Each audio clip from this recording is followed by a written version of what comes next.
기도합니다. 아멘.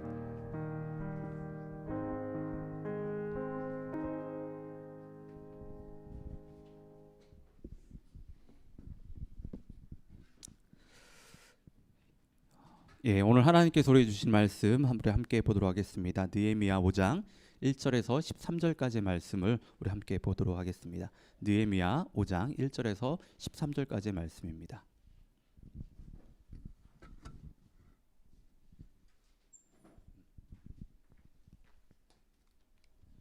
예, 느헤미야 5장 1절에서 13절까지의 말씀 우리 함께 보겠습니다.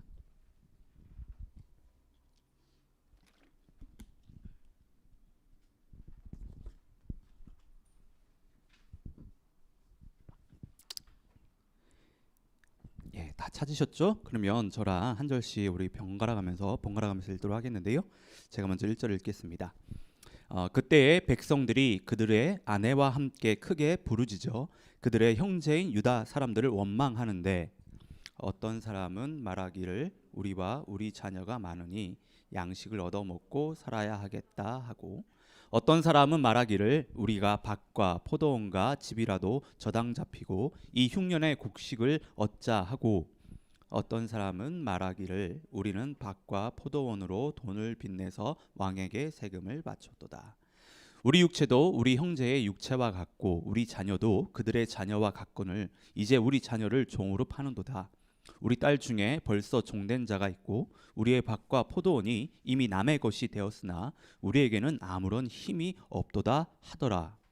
내가 백성의 부르짖음과 이런 말을 듣고 크게 노하였으나 깊이 생각하고 귀족들과 민장들을 꾸짖어 그들에게 이르기를 너희가 각기 형제에게 높은 이자를 취하는도다 하고, 대회를 열고 그들을 쳐서 그들에게 이르기를 우리는 이방인의 손에 팔린 우리 형제 유다 사람들을 우리의 힘을 다하여 도로 찾았거늘 너희는 너희 형제를 팔고자 하느냐, 더구나 우리의 손에 팔리게 하겠느냐 하매 그들이 잠잠하여 말이 없기로, 내가 또 이르기를 너희의 소행이 좋지 못하도다. 우리의 대적 이방 사람의 비방을 생각하고 우리 하나님을 경외하는 가운데 행할 것이 아니냐. 나와 내 형제와 종자들도 역시 돈과 양식을 백성에게 꾸어 주었거니와 우리가 그 이자 받기를 그치자. 그런즉 너희는 그들에게 오늘이라도 그들의 밭과 포도원과 감람원과 집이며 너희가 꾸어준 돈이나 양식이나 새 포도주나 기름의 100분의 1을 돌려보내라 하였더니, 그들이 말하기를 우리가 당신의 말씀대로 행하여 돌려보내고 그들에게서 아무것도 요구하지 아니하리이다 하기로, 내가 제사장들 불러 그들에게 그 말한 대로 행하겠다 맹세하게 하고, 다 같이 읽겠습니다. 내가 옷자락을 털며 이르기를 이 말대로 행하지 아니하는 자는 모두 하나님이 또한 이와 같이 그 집과 산업에서 털어버리실지니 그는 곧 이렇게 털려서 빈손이 될지라도 하매 회중이 다 아멘하고 여호와를 찬송하고 백성들이 그 말한 대로 행하였으니라. 아멘. 예, 오늘부터 다시 느헤미야 말씀을 가지고 교회여 일어나라 이 시리즈를 말씀을 계속해서 나누겠는데요. 오늘은 내부의 문제를 넘어라는 제목으로 함께 말씀을 보겠습니다. 자, 저희가 오늘 살펴볼 말씀은 느헤미야 5장의 말씀입니다. 5장의 말씀인데, 자, 느헤미야 4장의 말씀은 공동체 외부 대적들의 어떤 위협에 어떻게 그것을 대처할 것인지 그것에 대한 말씀이었다라고 한다면 그것에 대한 그 말씀이었습니다. 느헤미야와 이스라엘 백성들은 이제 성벽을 이제 재건하면서 그 산발락과 도비아 그리고 그들의 일당들에게요 아주 노골적인 공격을 받습니다. 느헤미야와 이스라엘 백성들은요 그들의 공격에도 성벽 재건을 멈추지 않고 성벽을 열심히 쌓았는데, 그런데 그 일이 만만치가 않았어요. 지금 성벽 재건에 온 힘을 쏟아부어도 모자랄 판에 대적들의 공격을 막으면서 성벽을 재건하는 일이요 여간 힘든 일이 아니었습니다. 느헤미야 4장 16절부터 보면 느헤미야와 이스라엘 백성들이요 대적들의 공격을 막으면서 어떻게 성벽을 쌓았는지가 아주 상세하게 기록이 되어 있는데, 간단하게 얘기해서 적의 공격에 대비해서요 한 손에는 무기를 들고 성벽을 쌓았다는 거예요. 한 손에는 무기를 들고 다른 한 손에는 망치나 삽을 들고 성벽을 쌓았다는 겁니다. 혹시 이스라엘 백성들이 어떻게 지금 성벽을 쌓았는지 혹시 상상이 좀 되십니까? 이게요 정말 여간 힘든 일이 아닙니다. 여기 이제 남자분들도 계시는데 한국에서 군대 다녀오신 분들은 다 잘 아시고, 여기 보니까 다 군대 갔다 왔구나 여기는. 아실 거예요. 군대에서 야외로 훈련을 가면요 군부대가 머물 수 있는 진지, 그러니까 캠프를 이렇게 만들어야 되는데 반드시 총을 몸에 소지한 채 그런 텐트를 친다든지 진지를 만들어야, 캠프를 만들어야 됩니다. 왜냐하면 적들은 기다려주지 않아요. 진지 다 만날 때까지 기다려주지 않아요. 그러니까 적들이 언제 어떻게 공격을 올지 모르기 때문에 적들의 공격에 대비해서요 진지를 만들어야 됐거든요. 총을 뒤로 메고 옆에 끼고 난립니다 한번. 총을 가지고 텐트 하나 치는 것도 힘든데, 총을 가지고 그런 일을 하는 게 힘든데, 그러니까 무기를 들고 진지 만든다는 것이요, 그 성을 쌓는다는 것이 쉬운 일이 아닙니다. 이스라엘 백성들이 그렇게 성벽을 쌓고 있었다라고 하는 거예요. 이렇게 힘들고 어려운 여건 속에서도 성벽 재건을요 하고 있었다는 거예요. 성벽 공사를 멈추지 않았다는 거예요. 포기하지 않았다는 거예요. 그런데 이스라엘 백성들에게 최대의 위기가 찾아옵니다. 외부의 대적들의 어떤 공격에도 흔들리지 않고 힘들고 어려운 여건 속에서도 성벽 재건 공사를 감당했던 이들에게요 최대의 위기가 찾아오는데 바로 이스라엘 백성들 내부에서 일어나는 문제입니다. 내부에서 위기가 찾아왔어요. 여러분, 세계 역사를 보면요 제국이나 나라들이 외부의 침입에 의해서 무너지고 멸망하는 경우는 그렇게 많지 않습니다. 제국이라든지 나라들이요 무너지고 멸망하는 것은 많은 경우, 뭐 대다수의 경우는 그럴 거예요. 내부의 문제들로 인해서 무너지고 멸망을 했습니다. 제국이나 나라, 뭐 어떤 조직이라든지 어떤 공동체를 세우는 일은, 가정도 그래요. 정말 오랜 시간이 필요합니다. 그런데 그렇게 힘들게 세운 제국이라든지 그 나라, 공동체, 가정이 무너지는 것은 한순간인데, 한순간에 그 공들여 쌓아놓은 탑이 무너지게 되는데 그 무너진 이유들이 대부분 내부의 문제들 때문에 그렇다라고 하는 거예요. 그만큼 내부의 문제가 무섭다라고 하는 것을 저희가 잘 알 수 있는데, 내부의 문제가 무서운 이유는요 내부의 문제는 갑자기 찾아오는 것이 아닙니다. 갑자기 찾아오는 게 아니에요. 내부의 문제들은요 아주 작은 문제들이 발달이 돼서요 그것이 갈등이나 불만이나 불평이나 미움 등 이런 것들을요 먹고 자라거든요.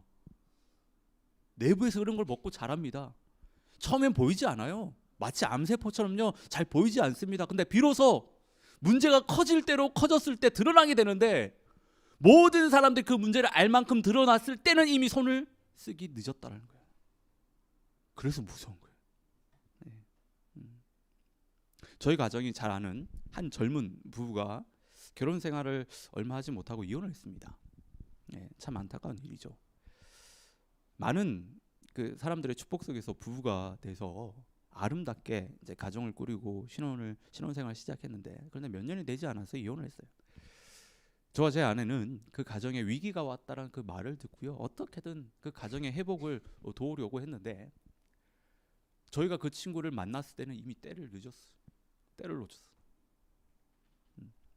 그때 저와 제 아내의 마음이 참 무거웠습니다. 그리고 우리가 조금만 빨리 알았으면 하는 그 아쉬움과요 안타까움이 정말 많이 밀려왔는데요, 그 친구들과 이런저런 얘기를 나누면서 알게 된 것은 그들의 부부 생활 가운데 심각한 문제가 있다는 것을 알리는요 수많은 경고음들이 있었다라고 하는 거예요. 그런 사인들이 그들 가운데 있었다는 겁니다. 그런데 그런 경고음들이 있었음에도 불구하고, 그런 사인들이 눈앞에 보였음에도 불구하고 그들은 그것을 적극적으로 대응하지 않았다는 거예요. 모든 부부들 다 이렇게 사는데 시간이 흐르면 좋아지겠지, 하나님이 은혜 주시면 바뀔 거야, 이런 생각들을 하면서 경고음들을 무시했다는 거예요. 그러다가 주변 사람들이 그 문제를 다 알게 됐는데 그때는 이미 손을 쓸 수 없는 상황이었다. 예. 여러분, 이처럼 내부 문제는 눈에 잘 보이지 않는 치명적인 독을 가지고 있습니다. 이 내부 문제는요, 천천히 그 조직이나 공동체를요, 그 가정을요, 병들게 합니다. 근데 그래도 참 다행스러운 건 그래요. 내부 문제는 눈에 보이진 않지만 문제가 있다는 그 사인들이 계속 어디선가는 계속해서 드러난다는 거예요. 경고음들이 어디서는 모르지만 계속해서 보인다는 겁니다. 그런 게 들린다는 거예요. 오늘 본문의 1절 말씀을 보면 그때 백성들이 그들의 아내와 함께 크게 부르짖어 그들의 형제인 유다 사람들을 원망하는데 라고 말합니다. 여러분, 이게 경고음이에요. 지금 이스라엘 백성들 내부에 오랫동안 해결되지 않았던 문제가 있다라는 그 경고음을요 지금 보내고 있는 겁니다. 여기서 우리가 주목해야 되는 것은 이스라엘 백성들이 그들의 아내와 함께 원망하고 있다는 겁니다. 아내들까지 나서서 지금 원망하고 있다는 거예요. 이것은요 지금 그들의 상황이 얼마나 심각한지를 이야기하는 겁니다. 어쩌면 이것이 그들에게 있어서 마지막 사인이었을지 몰라요. 마지막 경고음이었을지 모릅니다. 당시 여자들은 사람 수에도 들어가지 않았잖아요. 근데 그들이 울부짖었다는 거예요. 그들의 목소리가 나왔다는 겁니다. 남편분들이 말리고 말렸겠죠. 그런데 그런 목소리가 나왔다는 거예요. 근데 이것이 해결이 안 되면 이스라엘 안에는 정말 큰일이 났을지도 모른다는 거예요. 그도 그럴 것이 이들이 원망하는 이유를 보면요 우리가 충분히 이해가 돼요. 아마 우리 같았어도 이들처럼요 그런 원망을 했을 겁니다. 2절부터 보면 이들이 원망하는 이유가 나오는데요. 당시 유다 지역에는요 큰 흉년이 들었습니다. 그러다 보니까 먹을 식량이 부족했어요. 지금 자신들이 돌봐야 되는 식구들은 많은데 그들을 먹일 식량이 없으니까 여기저기서 이제 불만과 불평이 나오는 겁니다. 여러분, 부모들이 언제 제일 마음이 아프고 힘든지 아세요? 가진 게 없어가지고 자녀들이 가지고 싶고 먹고 싶다고 하는 거 사주지 못할 때예요. 본문을 보십시오. 지금 자녀들이 굶고 있어요. 굶고 있어요. 부모들의 마음이 무너지고 있는 겁니다. 그래서 가지고 있던 재산도 정리하고 땅도 팔고 돈도 빌려서 식량을 구입했는데 그것도 한계가 있어요. 왜냐하면 지금 남자들이 다른 일을 할 수 있는 상황이 아니었어요. 모든 사람들이 함께 성벽을 재건해야 했기 때문에 돈을 벌 수 있는 상황이 아니었습니다. 그리고 흉년이었잖아요. 근데 이들을 정말 힘들게 한 것은 먹고 살기 위해 그리고 왕에게 세금을 바치기 위해 또 빌린 돈의 이자를 갚기 위해 모든 재산을 팔았는데 그것이 해결이 안 되니까 사랑하는 자녀들까지 종으로 팔아야만 했다는 거예요. 여러분, 원망이 나올 수밖에 없는 상황입니다. 이스라엘 백성들이요 불평하고 불만을 쏟아내는 것은요 너무나도 당연한 일입니다. 그런데 말씀을 보면 이들이 원망하는 대상이 누구인지가 분명하게 나오는데 그들이 누구냐면 당시 기득권자들이라는 거예요. 귀족들이라든지 민장들이라는 거예요. 흉년으로 먹을 것이 귀하게 되자 귀족들하고요 그 민장들은요 이런 상황을 위해서 돈을 빌려주고 이자를 받습니다. 이자 놀이하고 있는 거죠 지금. 자신들의 배열을 채우고 있는 거예요. 귀족들과 민장들의 이런 모습을 보고 이스라엘 백성들이요 참 가슴 아픈 고백을 하는데 5절 말씀입니다. 앞에 보시면 우리는 다른 유다 민족과 다를 바가 없으며 우리의 아이들도 그들의 자녀만큼 귀하다. 그런데도 우리는 아들, 딸을 노예로 팔아야 한다. 우리의 딸들 중에는 벌써 팔린 아이도 있다. 더구나 우리의 밭과 포도원이 이미 다른 사람들에게 넘어갔는데도 우리가 할 수 있는 일은 아무것도 없다. 당신네들 자녀 귀한 것처럼 우리 자녀도 귀하다는 거예요. 그리고 귀한 자녀를 종으로 팔아도 재산을 다 팔아도 지금 이런 상황을 헤쳐나갈 수 없다는 거예요. 그래서 5절 마지막에 뭐라고 합니까? 우리에게는 아무런 힘이 없다. 우리가 할 수 있는 일은 아무것도 없다. 저는 이 말씀을 묵상하는데 마치 지금 우리의 현실을 말하는 것 같아서요 마음이 참 많이 짠했습니다. 우리도 지금 먹고 살겠다고 조금 나은 삶을 살아보겠다고 이것저것 다 해보고 있잖아요. 진짜 뭐 그렇잖아요. 근데 삶은 어때요? 어떻게 된 게 열심히 사는데 삶이 나아지기보다 빚만 더 드느라고 열심히 사는데 앞날에 대한 소망보다 앞날에 대한 걱정과 염려가 더 커져만 가는지. 이스라엘 백성들이 말한 것처럼 이 답답한 현실에서 정말 우리가 할 수 있는 것은 아무것도 없는 것 같아요. 원망밖에 나오지 않는 것 같습니다. 근데 거기다 대고 믿음이 없어서 그렇다고, 기도해야 된다고, 성령 충만하지 않아서 그렇다라고, 혹시 여러분 그렇게 생각하시는 분이 계신다면 그런 사람을 보고 그런 얘기를 하고 싶으신 분 계시다면 그거 하시면 안 돼요. 그 얘기 하시면 안 돼요. 그 얘기 하시면 큰일 납니다. 시험 듭니다.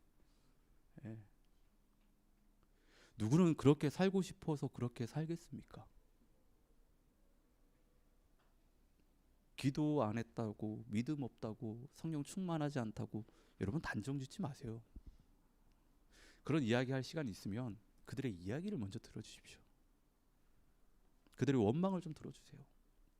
그들의 불평을 들어주시고 그들의 불만을 여러분 들어줘야 돼요. 지금 느헤미야를 보십시오. 그들의 원망하는 소리를 들었습니다. 원망하는 소리를 들었어요. 그들의 불평과 불만의 소리를 귀담아 들었다는 거예요. 그런데 우리는 보통 어떻습니까? 듣지 않거든요. 특히요 이스라엘 백성들처럼 이렇게 큰 일을 감당하고 있을 때는요 더더욱 주변 소리를 듣지 않습니다. 큰 일을 앞에 두고 있으니까 뭐라고 이야기합니까? 조금만 더 참으라고, 조금만 더 희생하자고, 조금만 참으면 다 해결될 거라고 우리 이런 얘기하고 있거든요. 보통 대부분 다 그래요. 아닙니다. 들어야 돼요. 그들도 원망하고 싶어서 원망하는 것이 아닙니다. 원망이 나올 수밖에 없는 상황이에요. 누가 봐도 지금 불합리하고 정의롭지 못합니다. 잘못된 일이잖아요. 그런 일들이 지금 벌어지고 있습니다. 근데 거기다 대고 조금만 더 참으라니요, 희생하라니, 그건 그 사람들에게 죽으란 얘기지. 근데 느헤미야는 그렇게 하지 않았어요. 느헤미야는 원망한 소리 다 듣습니다. 그리고 귀족들과 민장들에게 분노를 쏟아내는데요. 느헤미야가 분노를 쏟아내는 것은 이 사태의 심각성을 알았기 때문입니다. 잘못하면 이 일로 인해 모든 것이 다 물거품이 될 수 있기 때문에, 하나님의 비전이 실패할 수 있기 때문에 분노한 것입니다. 여러분 한번 생각해 보십시오. 백성들이 그렇게 고통받으면서 성벽을 쌓는 게 무슨 소용이 있습니까? 그게 무슨 의미가 있냐는 거예요. 여러분 하나님께서 느헤미야에게 왜 예루살렘 성벽 재건의 비전을 주셨습니까? 예루살렘 성벽 재건은요 하나님의 거룩한 이스라엘 백성 그 공동체를 회복하는 것이 그 궁극된 의미입니다. 하나님께 선택받은 언약 백성으로서 하나님의 거룩한 부르심을 쫓아 거룩하게 살기 위해서 성벽을 재건하고 했는데, 이게 이유인데 단지 건물을 세우라는 것이 중요한 게 아니에요. 이 건물을 세움으로 인해서 하나님의 궁극적인 그 비전이 성취되기를 바라셨습니다. 이게 더 중요한 이유예요. 근데 지금 어떻습니까? 성벽은 올라가는데 이스라엘 백성들의 삶이요 말이 아닙니다. 성벽이 올라가면 올라갈수록 그들의 마음이 지금 무너지고 있습니다. 하나님이 원하시는 그림이 아니에요. 모습이 아닙니다. 성벽을 재건할 이유가 하나도 없는 거예요. 제가 한 영상을 봤는데요, 남편이 아내와 자식들을 행복하게 해줄 거라고 정말 열심히 일을 했습니다. 그래서 돈을 많이 벌어서 좋은 집으로 이사 가고 했는데, 시간이 지나면 지날수록 아내와 자녀들이요 점점 그들의 얼굴이 어두워지는 거예요. 행복해 보이지가 않는 거예요. 결국에 아내가 남편에게 더 이상 이렇게 못 살겠다고 이야기했어요. 남편은 이해가 안 됐죠. 왜 그러냐고. 내가 뭐 부족하게 해준 게 있냐고. 나는 그동안 가족들을 위해서 몸이 부서져라 일을 했는데 어떻게 나한테 그럴 수 있냐고. 이런 이야기 하는 겁니다. 아내와 자녀들이 원하는 것은요 좋은 집, 좋은 차, 좋은 옷, 좋은 음식, 돈이 아니었어요. 남편은 돈이 많으면 가족들 모두를 행복하게 해줄 거라고 생각했지만 아내와 자녀들이 정말 원하는 것은요, 돈이 아니라 남편이었고 아빠였어요. 조금 불편해도 예전처럼 함께 모여서 알콩달콩 그렇게 사랑을 나누며 살고 싶었다는 거예요. 남편도 그래요. 가족들 행복하게 해줄 거라고 그렇게 열심히 일했습니다. 그런데 오히려 그것이 가족들에게 불행을 가져다 줬다는 거예요. 참 안타까운 일이 아닐 수 없습니다. 여러분, 우리가 지금 교회를 개척하고 교회를 세워나가고 있습니다. 근데 그 가운데 우리가 놓치지 말아야 되는 것은 우리가 왜 이 교회를 세웠냐, 세워나가고 있냐는 거예요. 우리가 지금 하늘동지교회를 왜 세우고 있냐는 거예요. 이거 놓치면 안 됩니다. 우리 교회의 정체성은 그렇잖아요. 아둘람 공동체입니다. 공고하고 상처 입은 영혼들을 품고 살려서 다시 세상 속에서 예수님의 제자로서 주신 소명 감당하며 힘있게 살 수 있게 격려하고 응원하고 훈련하는 그런 교회가 바로 우리 하늘둥지교회입니다. 그런데 교회 부흥시키겠다고 영혼들 희생시키고 영혼들 외면하고 그러면요, 교회를 부흥시킬 이유가 하나도 없어요. 성도들의 고열을 자르면서 교회가 부흥되는 거요? 그건 부흥이 아닙니다. 그렇게 해서 그 성도가 모이고 교회가 커지면 뭐합니까? 아무런 소용이 없는 거예요. 오히려 9절에서 말하는 것처럼요, 교회의 그런 모습은요, 세상 사람들에게 비웃음만 살 뿐입니다. 그렇게 되면 안 됩니다. 그렇게 되면 안 돼요.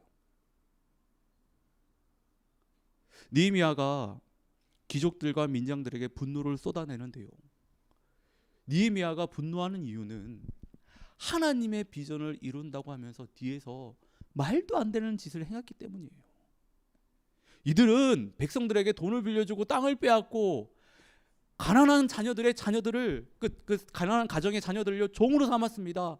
그리고 느헤미야와 그의 동료들이요, 이방 손에 잡혀있던 그 사람들, 그 다른 동료들을 힘들게 그 백성들을 찾아왔는데, 어렵게 해서 그렇게 데려왔는데 그들을 다시 종으로 삼고 있으니 얼마나 어이가 없는 일이에요. 이게 말도 안 되는 일이잖아요. 이들은 하나님의 비전을 성취한다고 하면서 궁극적인 목적을 잃어버렸어요.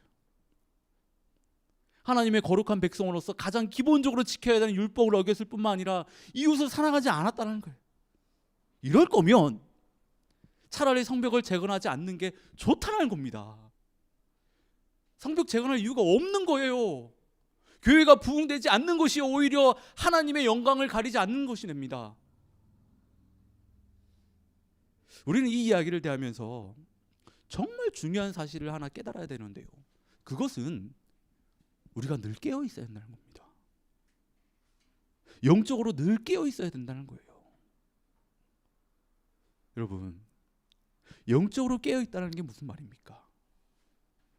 하나님께서 우리에게 주신 모든 수단과 방법을 사용해서 우리의 마음과 행위가 죄를 짓지 않게, 선한 일을 감당할 수 있게 부지런히 우리를 살피고 우리를 지키는 거예요.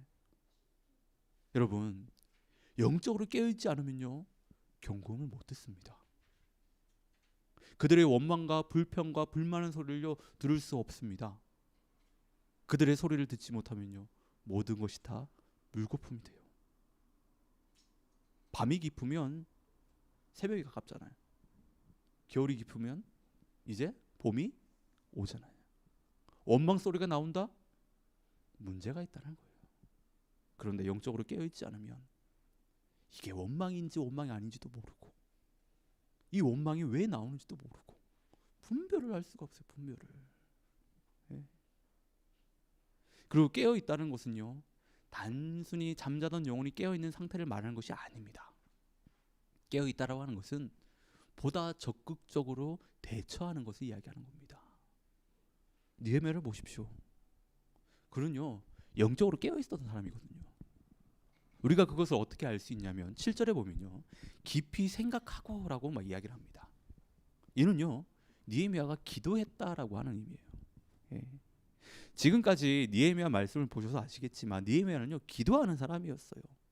그럼 매 순간 어떤 문제가, 어떤 일들이 벌어질 때마다 가장 먼저 하나님 앞에서 기도했다는 거예요. 기도했다는. 그렇게 하나님 앞에서 늘 깨어 기도했던 사람이 바로 느헤미야였다는 겁니다. 그래서 그는 경고음을 들었을 뿐만 아니라 자신들이 왜 지금 성벽을 쌓는지 그 궁극적인 목적을 놓치지 않을 수 있었다라고 하는 거예요. 영적으로 깨어있지 못하면요, 하나님께서 주신 비전은요 얼마든지 퇴색이 될 수 있습니다. 그것을 자기 마음대로 해석할 수 있어요. 예. 그리고 어디로 와야 될지 길을 잃어버릴 수 있다는 거예요. 예. 그리고 퇴색된 비전을 가지고 사람들을 막 몰아붙이면서 사역을 감당하잖아요. 그러면 영혼들 다 죽습니다. 영혼들 상처 입고 다 떠나게 돼요.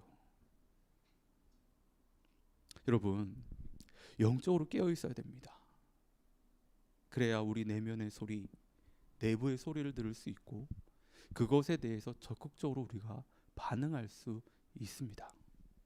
특별히 우리가 늘 깨어 있어야 하지만 언제 제일 깨어 있어야 되면요, 이제 뭔가 좀 됐다 싶을 때예요. 예. 이제 좀 뭔가 이게 성공할 수 있는 뭔가 그런 게 보일 때, 예. 사장의 말씀을 보면 도저히 재건되지 못했던, 그러니까 재건할 수 없겠다라고 생각했던 그 성벽이 이제 쌓아지거든요. 예. 하나님의 은혜로요 반이 세워졌다라고 얘기합니다. 예. 대적들이 두려워할 정도로 성벽이 세워졌다는 거예요. 이제 조금만 하면, 이제 조금만 힘을 모으면, 이제 조금만 희생을 하면 완성될 것 같거든. 눈에 보이잖아요. 이제 전혀 쌓아지지 못할 것 같던 그런 성벽이 이제 반이 세워졌으니까 우리가 조금만 하면, 으쌰으쌰 하면 이제 세워지겠다. 여러분, 이때 주변에서 하는 이야기 잘 들리지 않아요. 이때 제일 방심하게 됩니다. 성공을 눈앞에 두고 있기 때문에 모든 신경이 거기에 쏠리게 되는데, 이때 정말 영적으로 깨어 있을 수 있어야 돼요. 참 다행스러운 것은 느헤미야가 그랬다라고 합니다.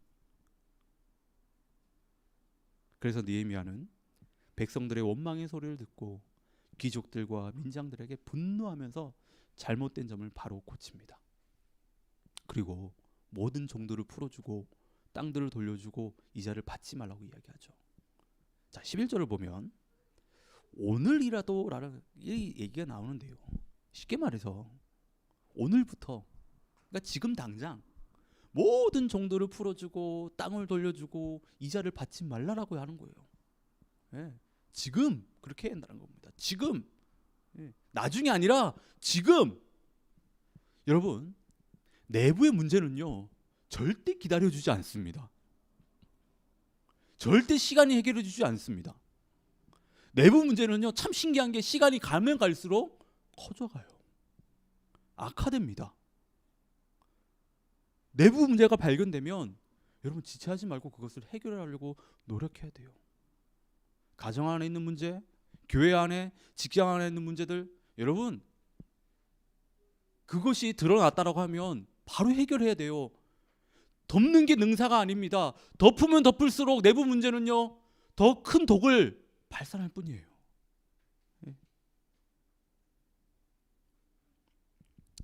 세계 역사를 보면 앞에서 얘기했지만 제국이나 나라들이요 멸망하고 무너지는 것은 많은 경우 그래요. 외부 침입이 아닙니다.